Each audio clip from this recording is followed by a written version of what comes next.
Assalamualaikum. Halo semuanya. Kali ini saya akan membahas kelanjutan sebuah alur cerita novel, dengan novel yang berjudul Kaisar Naga.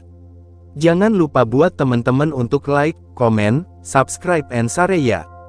Yuk, tanpa basa-basi lagi, kita lanjut ke pembahasannya.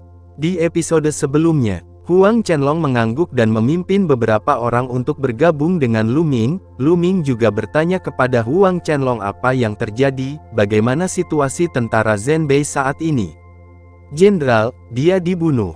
Huang Qianlong menghela nafas dan mulai berbicara. Ternyata jenderal tentara Zhenbei dibunuh oleh pembunuh Kekaisaran Yinyu, dan kemudian tentara Kekaisaran Yinyu memanfaatkan kecenderungan untuk menyerang. Jenderal itu meninggal, dan pasukan Zhenbei berada dalam kekacauan. Kekaisaran Yinyu mengambil kesempatan untuk menyerang kota Zhenbei dan menderita kerugian besar. Sisa-sisa tentara Zhenbei hendak menerobos pengepungan, tetapi mereka diambil alih oleh tentara Yinyu, dan itulah mengapa pertempuran besar barusan terjadi. Selama periode ini, untungnya, ada ahli dari Sekte Pedang Bulan Hantu dan Sekte Pedang Suanyuan untuk membantu, jika tidak mereka akan dikalahkan sejak lama. Ditambah dengan kedatangan pasukan tampan Lu Ming, kekalahan menjadi kemenangan dan kekalahan pasukan Yinyu bisa saja terjadi. Sekarang kota Zhenbei telah diduduki oleh Kekaisaran Yinyu, dan pasukan besar dikerahkan untuk menjaganya. Terlalu sulit untuk menyerang balik. Huang Qianlong menghela nafas. Lu Ming tiba-tiba menyadari bahwa inilah masalahnya. Lalu apa rencanamu selanjutnya? Lu Ming bertanya. Huang Qianlong dan para jenderal lainnya saling memandang, mengangguk satu sama lain, lalu tiba-tiba turun, membungkuk kepada Lu Ming, dan berkata, jika jenderal tidak menyerah, jenderal terakhir dan yang lainnya bersedia memimpin pasukan yang tersisa untuk menekan utara dan bergabunglah dengan jenderal. Apa yang dilakukan para jenderal? Bangun dan bicaralah. Lu Ming buru-buru pergi untuk membantu Huang Qianlong dan yang lainnya. Jenderal Tianyun, sekarang kita dikalahkan oleh para jenderal dan tidak punya tempat tujuan. Jika sang jenderal tidak menerima kita, cepat atau lambat kita mungkin akan dimusnahkan oleh Kekaisaran Yinyu. Sang jenderal adalah bakat yang tiada taranya. Jika sang jenderal memimpin kita pasti akan mati dalam pertempuran. Balas dendam saudara, tolong bawa dia masuk. Huang Qianlong membungkuk. Oke, aku akan setuju. Lu Ming merenung sejenak, lalu mengangguk setuju. Terima kasih, Jenderal Tianyun. Huang Qianlong dan yang lainnya sangat gembira. Jangan khawatir, para jenderal, jangan khawatir, saudara-saudara, aku, Tianyun, bersumpah, aku akan memimpin semua orang untuk membunuh orang-orang Yinyu dan membalaskan dendam saudara-saudara yang tewas dalam pertempuran. Lu Ming berkata dengan keras, dan suara itu menyebar jauh, jatuh ke telinga setiap prajurit tentara Zhenbei. Jenderal Tianyun perkasa, Jenderal Tianyun tak terkalahkan. Segera, sorakan terdengar dari lapangan. Setelah beberapa saat, itu berhenti. Segera, Lu Ming memerintahkan Huang Qianlong untuk menghitung jumlah tentara Zhenbei yang tersisa. Huang Qianlong mengambil pesanan dan pergi. Pada saat ini, seberkas cahaya melintas di langit, dan sesosok muncul, tapi itu adalah pria jangkung dan kurus dari Sekte Pedang Suanyuan. Qiu Yue, pertempuran di sini sudah berakhir, mari kita kembali ke Sekte Pedang Bulan Hantu bersamaku. Kata pria jangkung dan kurus itu. Paman, kamu kembali dulu, aku berencana tinggal di barak untuk berlatih. Kata Qiu Yue, tinggal di barak? Tidak, pria jangkung kurus itu berkata dengan perubahan ekspresi yang drastis. Garis keturunan kedua Qiu Yue yang terbangun adalah raja tingkat kelima yang menakutkan yang benar-benar luar biasa. Itu jauh lebih kuat dari Duan Mulin. Pencapaiannya di masa depan tidak terbayangkan. Hanya beberapa pejabat tingkat tinggi dari Sekte Pedang Suanyuan yang tahu bahwa Qiu Yue adalah terdaftar sebagai titik kunci kembangkan objek. Sekarang Qiu Yue harus tinggal di barak untuk berlatih. Jika terjadi sesuatu, dia tidak bisa menjelaskan kepada Master Qiu Yue dan pejabat tinggi lainnya. Tuan, jangan khawatir, saya akan berhati-hati, kata Qiu Yue. Senior, Nona Qiu Yue tinggal di barak. Tianyun akan mencoba yang terbaik untuk melindunginya, dan tidak akan pernah membiarkannya terluka. Lu Ming juga mengepalkan tinjunya. Pria jangkung dan kurus itu tiba-tiba merenung, berpikir liar di benaknya. Bagaimana Qiu Yue bertemu Tian Yun? Mungkinkah dia adalah kecantikan heroik yang jatuh cinta pada pandangan pertama? Sangat mungkin Qiu Yue sangat berbakat, dan hanya seorang jenius seperti Tian Yun yang layak untuknya. Biarkan dia tetap dulu, dan saya akan kembali laporkan ke kakak senior dan kepala, biarkan mereka membuat keputusan. Memikirkan hal ini, pria jangkung dan kurus memberi hormat sedikit, dan berkata, dalam hal ini, saya akan menyusahkan Tuan Tian Yun untuk semuanya. Jangan khawatir senior, Lu Ming mengangguk. Segera, pria jangkung dan kurus itu berubah menjadi sinar cahaya dan menghilang. Huff, Jenderal Tian Yun, kamu sangat cantik dan tidak terkendali.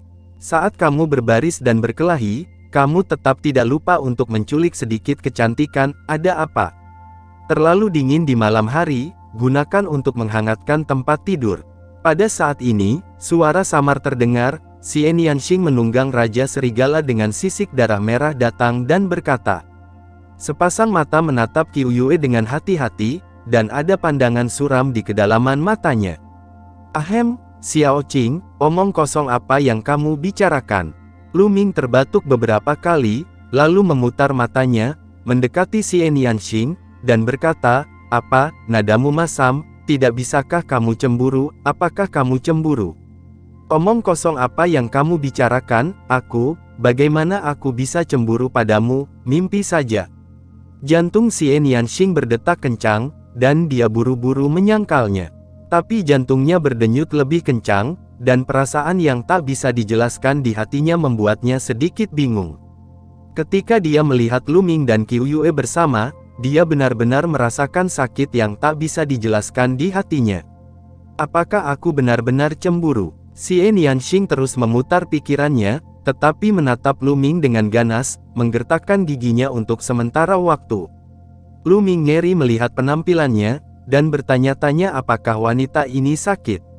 Di samping, mata Qiu Yue bolak-balik pada Lu Ming dan Xian Yanxing, dia tidak tahu apa yang dia pikirkan, dan dia tidak berbicara dengan patuh. Setelah beberapa saat, Huang Chenlong datang untuk melaporkan jumlah yang dihitung. Masih ada 60.160 orang di tentara Zhenbei. 100.000 tentara Zhenbei kehilangan hampir 40.000 orang dalam semalam, yang dapat digambarkan sebagai kerugian besar. Segera, Lu Ming mengambil kavaleri besi berdarah merah, lebih dari 60.000 pasukan untuk menekan tentara utara, dan menuju ke kota bulan. Dalam perjalanan, saya bertemu dengan Ming Meng yang memimpin pasukan untuk menyelamatkannya. Setelah mengetahui situasi tentara Zhenbei, Ming Meng juga menghela nafas tanpa henti. Sekelompok orang kembali ke kota Wang Yue dengan cara yang sama. Setelah kembali ke kota Wang Yue, Lu Ming menyerahkan reorganisasi tentara Zhenbei kepada Hua Ying, dia bersembunyi di kuil tertinggi dan mulai memurnikan darah. Sepanjang jalan, meskipun dia telah memurnikan sebagian dari esensi darahnya, masih banyak yang tersisa. Energi darah yang mengepul diubah menjadi energi sejati, dan kultivasi Lu Ming terus meningkat. Setelah semua esensi darah dalam garis keturunan Jiulong disempurnakan, kultivasinya telah mencapai tahap akhir dari tingkat ketiga Wuzong, hanya selangkah lagi dari puncak tingkat ketiga Wuzong. Anda harus tahu bahwa setelah dia menerobos tingkat ketiga Wuzong, dia membunuh orang kuat di tingkat ketujuh Wuzong, tetapi darah orang kuat di tingkat ketujuh Wuzong ini tidak terlalu meningkatkannya. Setelah memurnikan esensi darah, Lu Ming meninggalkan kuil tertinggi untuk membantu Hua Ying mengatur ulang tentara Zhenbei. 2 hari kemudian, reorganisasi tentara Zhenbei selesai, dan jumlah sersan di bawah Lu Ming mencapai hampir 80.000, sangat meningkatkan kekuatannya. Tapi Lu Ming masih belum puas. Setelah pertempuran ini, Lu Ming menemukan kekurangan dari Red Blood Scale Wolf Army. Meskipun pasukan serigala skala darah merah sangat kuat, kebanyakan dari mereka mengandalkan tunggangan dan serigala skala darah merah basis kultivasi prajurit terlalu lemah untuk sepenuhnya menampilkan kekuatan pasukan serigala skala darah merah. Dan jumlahnya terlalu kecil, awalnya ada 8.000, tetapi dalam pertempuran ini, 5 atau 600 hilang, dan jumlahnya berkurang sebagian. Kita harus menemukan cara untuk meningkatkan kultivasi para prajurit, dan juga, kita harus menangkap beberapa serigala bersisik darah merah. Lu Ming memikirkannya. Sebelumnya, mereka hanya menjinakkan sekelompok serigala bersisik darah merah dataran tinggi tak berujung tidak ada habisnya, dan tidak akan pernah ada hanya satu kelompok serigala bersisik darah merah. Jika ada 30.000 serigala bersisik darah merah dan 30.000 prajurit di tingkat seniman bela diri untuk membentuk pasukan besar, maka itu akan benar-benar menakutkan, dan itu akan menjadi pasukan yang tak terkalahkan. Lu Ming menggelengkan kepalanya dan tersenyum, ini hanya sebuah pemikiran, terlalu sulit untuk disadari. Tidak apa-apa untuk Red Blood Scarlet Wolf, tapi terlalu sulit untuk 30.000 prajurit. Sekarang, dengan tambahan 60.000 tentara Zhenbei asli, ada kurang dari 5.000 prajurit di bawah pangkat dan barisan Lu Ming. Kecuali itu adalah kekuatan seperti 5 sekte besar. Misalnya, di sekte pedang Xuan Yuan, selain murid muda, ada juga banyak prajurit yang berusia lebih dari 30 tahun, dan prajurit di tingkat master bela diri, jika ditambahkan bersama-sama, mungkin melebihi 100.000. Tapi itu adalah hasil dari akumulasi bertahun-tahun. Dalam beberapa hari terakhir, tidak ada pergerakan pada pasukan Yinyu, sepertinya setelah pertempuran itu, pasukan Yinyu juga perlu diperbaiki. Dan Lu Ming hanya mengambil kavaleri darah merah dan bergegas ke kedalaman dataran tinggi untuk menangkap serigala bersisik darah merah. Mengaum, Lu Ming menunggangi Red Blood Scarlet Wolf King dan berlari ke depan, di sebelahnya, Xian Yanxing mengikuti di belakang Red Blood Scarlet Wolf King lainnya. Di sisi lain, Qiu Yue juga mengendarai serigala bersisik darah merah dan mengikuti. Melihat Lu Ming, Qiu Yue dalam suasana hati yang baik, dengan senyum di wajahnya setiap hari, cerah dan cantik, dia mengikuti Lu Ming sepanjang hari, seperti pelayan kecil saat itu. Ini membuat Xian Yanxing menggertakkan giginya, bergumam bahwa Lu Ming cabul sepanjang hari, yang membuat Lu Ming tersenyum kecut. Mengaum, mengaum, pasukan serigala bersisik darah merah meraung lewat, berbaris menuju kedalaman hutan belantara. Lu Ming meminta Raja Serigala bersisik darah merah untuk memimpin jalan. Beberapa jam kemudian, mereka tiba di sebuah lembah besar. Lolongan serigala terdengar dari lembah, dan kemudian, serigala berdarah merah muncul satu persatu. Tentu saja, Lu Ming sangat gembira. Jelas, ini adalah kelompok lain dari serigala bersisik darah merah. Aduh, lolongan serigala besar terdengar, dan serigala berdarah merah dengan tubuh besar dan aura ganas keluar. Serigala bersisik darah merah ini tidak lebih buruk dari Raja Serigala bersisik darah merah di bawah Lu Ming dalam hal bentuk tubuh dan nafas. Jelas, akhir ini adalah raja dari kelompok serigala bersisik darah merah ini. Raja Serigala bersisik darah merah di bawah selangkangan Lu Ming dan selangkangan Xian Yanxing berteriak satu demi satu, seolah berkomunikasi dengan Raja Serigala bersisik darah merah. Mengaum. Setelah menggonggong sebentar, Raja Serigala bersisik berdarah merah menggeram pada Lu Ming, dengan keraguan di matanya, dan akhirnya cahaya yang provokatif. Sepertinya kita masih membutuhkan kekuatan untuk berbicara. Lu Ming tersenyum tipis, lalu menggerakkan tubuhnya, menerkam ke arah Raja Serigala bersisik darah merah.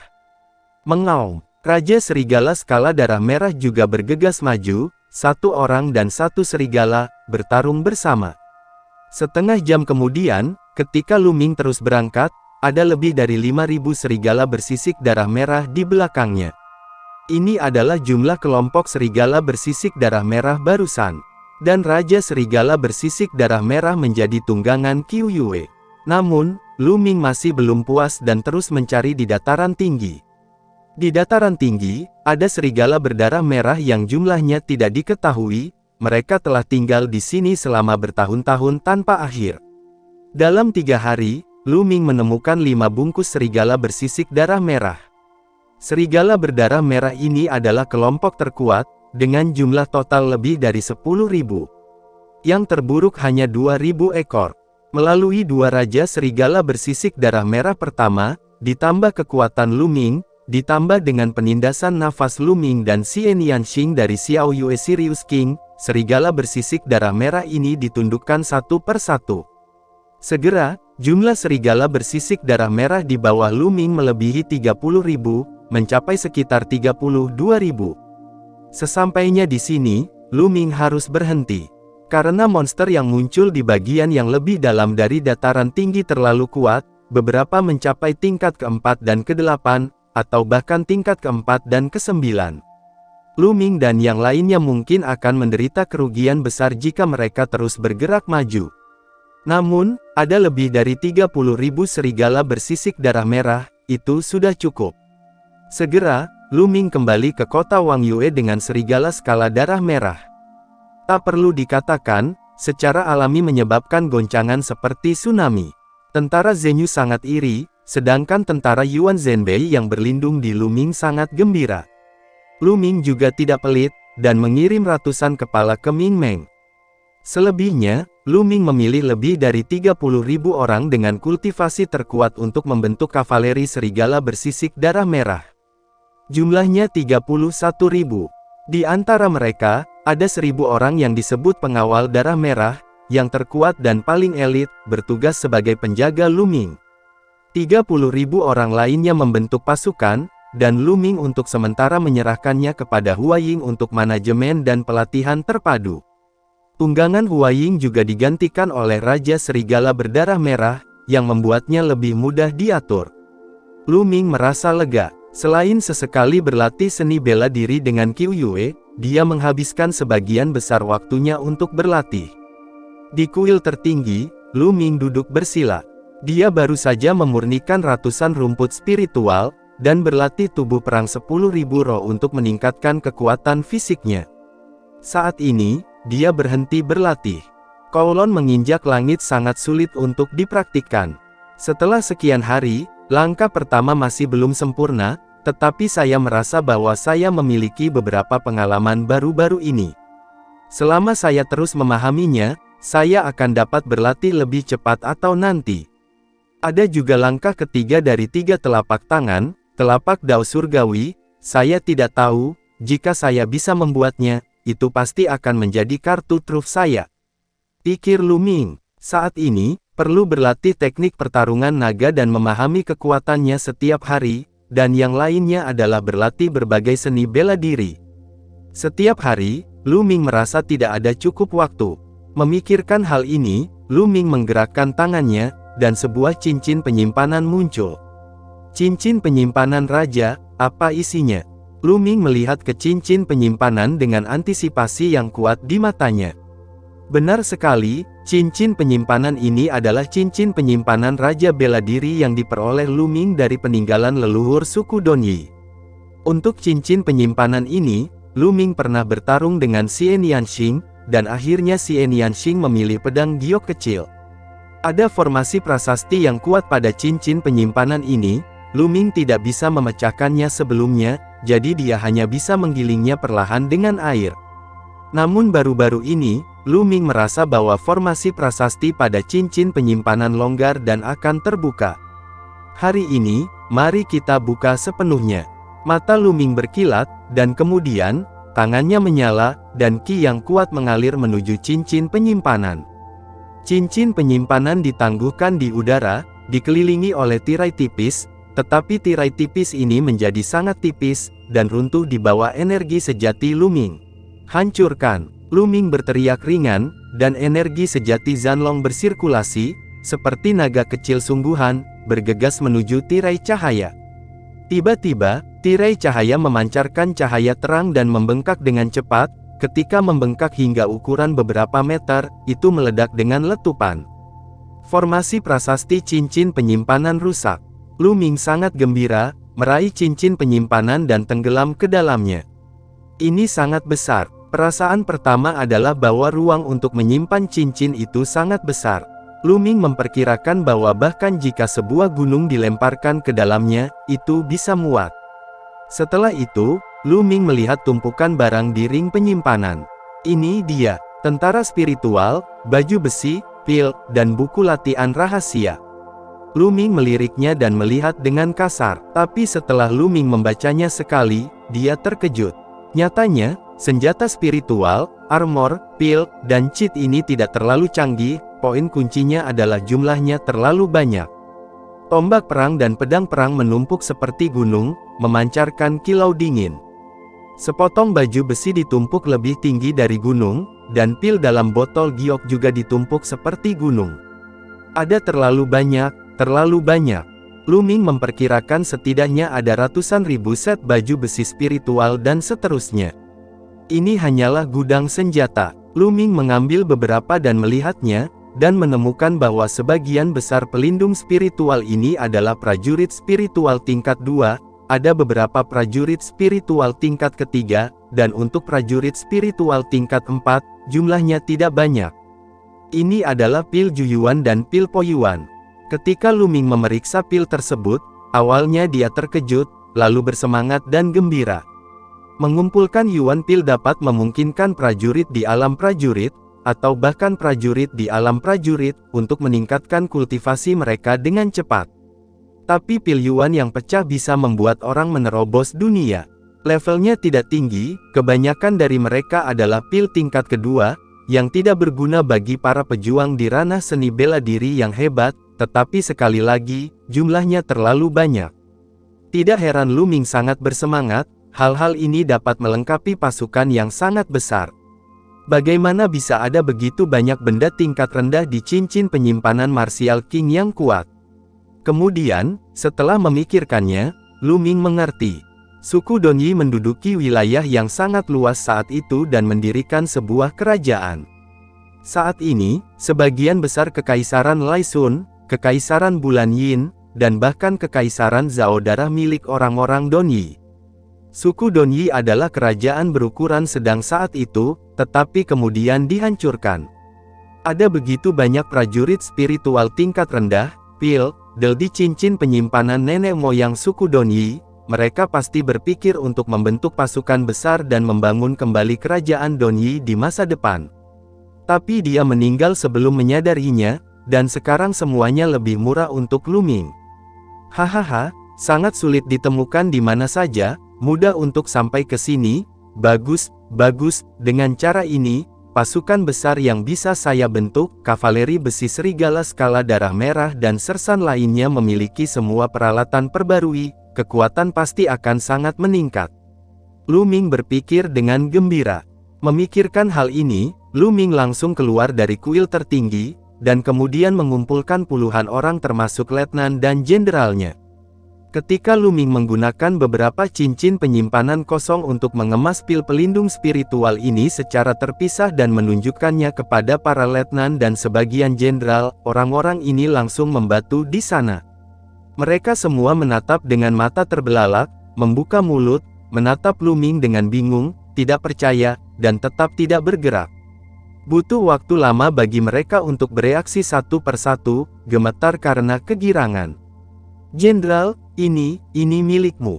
Hua Ying menelan ludah dan berkata, "Tentu saja, kalau tidak kamu pikir aku merebutnya." Nah, prajurit roh dan baju besi ini dipasang untuk setiap orang, dan pil ini juga didistribusikan untuk meningkatkan kekuatan mereka. Perhatian, 30.000 kavaleri besi serigala skala darah merah. Perhatikan, aku menginginkannya untuk menerobos ranah seni bela diri sesegera mungkin. Lu Ming menginstruksikan. Tujuannya adalah membuat 30.000 kavaleri serigala berdarah merah mencapai tingkat master seni bela diri. Hanya dengan cara itulah kekuatan sebenarnya dari kavaleri besi serigala skala darah merah dapat dimainkan. Tentu saja, dia hanya memberikan 80.000 set perlengkapan senjata spiritual, dan lain-lain, dan dia menyimpan sisanya. Adapun cheat tersebut, mereka adalah beberapa seni bela diri tingkat rendah dan formasi pertempuran yang cocok untuk bertarung di medan perang, pasti tidak akan digunakan dalam waktu singkat, jadi Lu Ming tidak memberikannya. Hua Ying dan yang lainnya keluar dengan gembira. Tidak lama kemudian, ketika semua anak buah Lu Ming diganti dengan peralatan baru, semua orang di tentara Zenyu terkejut. Sungguh menakjubkan, bawahan Lu Ming semuanya memiliki baju besi spiritual tingkat kedua. Tingkat 2, sama dengan seorang prajurit di tingkat prajurit mengenakan baju besi transformasi spiritual tingkat 2, dan kekuatan tempurnya pasti akan sangat meningkat, dan kemampuannya menyelamatkan nyawa juga akan sangat meningkat. Adapun beberapa elit, semuanya dilengkapi dengan peralatan tingkat ketiga. Segera, semua orang tahu bahwa semua peralatan ini diberikan oleh Tian Yun. Mata sersan tentara Zhenyu menjadi merah karena iri dan cemburu. Mereka menemukan bahwa sersan yang mengikuti Lu Ming diperlakukan dengan sangat baik. Pertama, ada serigala bersisik darah merah, tetapi sekarang, bahkan peralatannya benar-benar baru. Jika bukan karena peraturan militer, mereka pasti ingin bergabung dengan Tian Yun. Setelah Ming Meng tahu, dia tersenyum kecut. Sejak itu, setiap prajurit di bawah Lu Ming telah menggunakan Juyuan Pil dan Poyuan Pil untuk meningkatkan kultivasi mereka secara gila-gilaan. Dan selama ini, Kekaisaran Yinyu juga tampak sunyi, tanpa tindakan lain. Waktu berlalu, dan setengah bulan telah berlalu. Dalam setengah bulan terakhir, kekuatan kavaleri besi serigala skala darah merah telah meningkat dengan gila-gilaan. Di antara kavaleri besi serigala skala darah merah, awalnya ada sekitar 5.000 prajurit di tingkat prajurit. Lainnya, kebanyakan prajurit samurai Yae dan samurai kuno. Selama setengah bulan terakhir, masing-masing telah meningkat pesat. Beberapa prajurit samurai Jeoshong sudah lama terjebak di samurai Jeoshong. Dengan bantuan Pil Poyuan, mereka menerobos kemacetan dan bergegas ke ranah prajurit. Dalam setengah bulan, lebih dari 10.000 orang bergegas ke dunia seni bela diri. Dan yang lainnya, masing-masing dari mereka telah naik hampir 1 tingkat, bahkan mungkin 2 tingkat. Bahkan jika ramuan yang ditinggalkan oleh Raja Bela Diri yang kuat tidak berlevel tinggi, itu masih luar biasa. Itu adalah dasar dari Raja Bela Diri Donyi yang berniat membangun pasukan yang kuat dalam waktu singkat. Efek obatnya alami luar biasa, melebihi harapan Lu Ming. Hebat, jika ini berlangsung kurang dari sebulan, semua 30.000 kavaleri serigala berdarah merah akan memasuki ranah seni bela diri. Lu Ming sangat gembira, dan pil dibagikan tanpa ragu-ragu. Di cincin penyimpanan Raja Wu, pil itu disiapkan untuk 500.000 tentara, dan tidak akan pernah habis. Saat ini, berita datang dari Ming Meng bahwa Kekaisaran Yinyu telah berubah baru-baru ini. Benar saja, 3 hari kemudian, 600.000 tentara Kekaisaran Yinyu menyerang wilayah Sekte Pedang Bulan Hantu. Untuk sementara waktu, perang berlanjut. Setelah menerima berita itu, Lu Ming berangkat dengan 30.000 kavaleri serigala skala darah merah tanpa ragu-ragu. Saatnya menguji kekuatan tempur kavaleri besi serigala skala darah merah. Pertempuran ini mengejutkan seluruh dunia, mengguncang seluruh kerajaan Lai Sun dan Kekaisaran Yinmun. 30.000 kavaleri berdarah merah yang dipimpin oleh Lu Ming benar-benar tak terkalahkan dan tak terkalahkan. Dalam pertempuran ini, lawan pertama kavaleri besi serigala skala darah merah adalah tentara Changlang dari Kekaisaran Bulan Yin. Menghadapi serangan kavaleri besi berdarah merah, pasukan 50.000 serigala tidak memiliki kekuatan untuk melawan, dan mereka dikalahkan dalam satu pukulan. 50.000 pasukan serigala hampir musnah. Akibatnya, Lu Ming memusnahkan 70.000 legiun Changlang dari Kekaisaran Yinyu berturut-turut, dan mereka telah dilumpuhkan sepenuhnya. Setelah itu, Kekaisaran Yinyu mengirimkan legiun yang sangat kuat, Legiun Singa Liar. Legiun 100.000 singa liar lebih kuat dari pasukan serigala abu-abu. Pertempuran ini sangat tragis, berteriak untuk membunuh Zentian. Pada akhirnya, hasilnya sama, 30.000 kavaleri serigala skala darah merah mengalahkan 100.000 legiun singa liar dalam satu gerakan, dan 100.000 legiun singa liar hampir musnah. Untuk sesaat, nama Tian Yun, nama kavaleri besi serigala bersisik darah merah mengguncang Kekaisaran Matahari Terik dan Kekaisaran Yinyu.